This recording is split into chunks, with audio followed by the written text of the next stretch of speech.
नमस्कार, आप देख रहे हैं नेशन सिटी लाइव। मैं हूं सुधेंदु रमन। देखिए, बिहार में जो है खेल की स्थिति अब सुधर रही है। जिस तरह से बिहार सरकार ने मेडल लाओ नौकरी पाओ की तर्ज पर अब नौकरी देनी शुरू की है। हमारे साथ बिहार के नए खेल मंत्री, मतलब पहले खेल खेल मंत्री जितेंद्र राय जी हैं। सर, सबसे पहले तो आपको बहुत बहुत बधाई खेल मंत्री बनने पर। आपको भी बहुत बहुत धन्यवाद। सर, जिस तरह से लगातार जो खेल बिहार में कहा जा रहा था कि खेल को बढ़ावा नहीं मिल रहा है, और आपने एक नई पहल शुरू की है।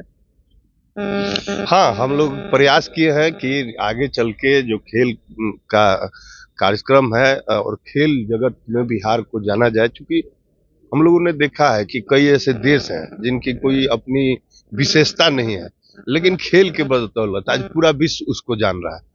तो इसको बढ़ावा देने के लिए और जो गांव में हमारे प्रतिभा है, जो प्रतिभावान खिलाड़ी हैं, उनको हम लोग कैसे प्रशिक्षित करें, उनको आगे बढ़ाएं, मुख्य धारा में लाएं, इस पर हम लोग काम करें।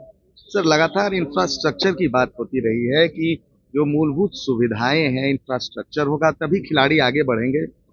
संघ तो बहुत हैं, पहले से भी काम कर रहे हैं। देखिए, वो उनको आपके जानकारी पुनर्जीवित के लिए मैं बता दूं कि इंफ्रास्ट्रक्चर पर भी उसी तरह से काम चल रहा है। हमारा राजगीर में इंटरनेशनल स्टेडियम बन रहा है, आपको पता है। फिर मोनूलक स्टेडियम का नव निर्माण हम लोग करने जा रहे हैं, जो आपको कल उप मुख्यमंत्री जी उस पर बोले ही हैं। और वो फिजिकल कॉलेज के पास हम लोग हॉकी के लिए भी बनाने जा रहे हैं। तो इन सब चीजों पर, ये तो यहाँ मुख्य राजधानी की बात है। और ब्लॉक स्तर पर इस साल में हम लोग 80 स्टेडियम की स्वीकृति दिए हैं, और पहले से भी 100 स्टेडियम ब्लॉक स्तर पर बने हुए हैं। उन सब का देख रेख, इन सब पर पॉलिसी हम लोग तैयार कर रहे हैं। और आने वाले दिन में आपको समझ सकते हैं, हम लोग डे बोर्डिंग प्रशिक्षण केंद्र भी चालू करने जा रहे हैं, जो कि बिहार के 534 प्रखंड में हम लोग खोलने जा रहे हैं। तो एक क्लब सेंटर हमारा चल ही रहा है। तो इन सब चीजों को आप गौर से देखेंगे तो इंफ्रास्ट्रक्चर के क्षेत्र में भी हम लोग बड़ा काम करने जा रहे हैं।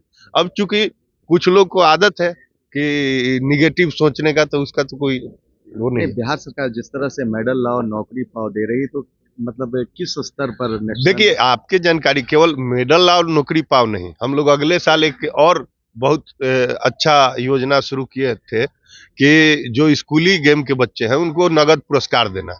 और आपको मैं बता दूं कि बिहार देश का दूसरा राज्य है कर्नाटक के बाद जो स्कूली गेम में नगद पुरस्कार देता है। तो कई इस प्रकार का स्कीम चल रहा है, जैसे स्कॉलरशिप। अब हम लोग उस पर प्लान करने जा रहे हैं कि जो हमारे प्रतिभावान खिलाड़ी हैं उनको जरूरत पड़ने पर स्कॉलरशिप भी दें। अच्छा, इतिहास के पन्ने में अब आपका नाम दर्ज हो चुका है, क्योंकि बिहार के प्रथम खेल मंत्री के रूप में आप जाने जाएंगे। तो ये तो मेरे लिए खुशी की बात है, गर्व की बात है कि हमारे मुख्यमंत्री जी और उप मुख्यमंत्री जी ने हम पर विश्वास जताकर ये काम हमको सौंपा है। तो हम तो प्रयास करेंगे कि वो जिस आशा के साथ उन्होंने इस काम को हमारे जिम्मे सौंपा है, उसमें बेहतर परिणाम हम लाके दें।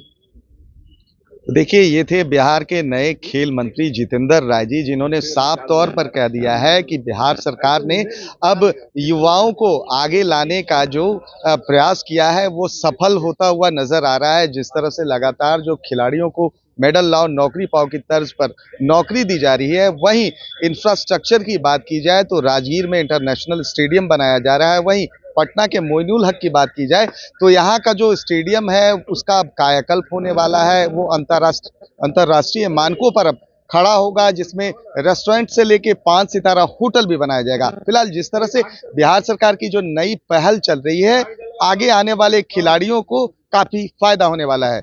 धन्यवाद।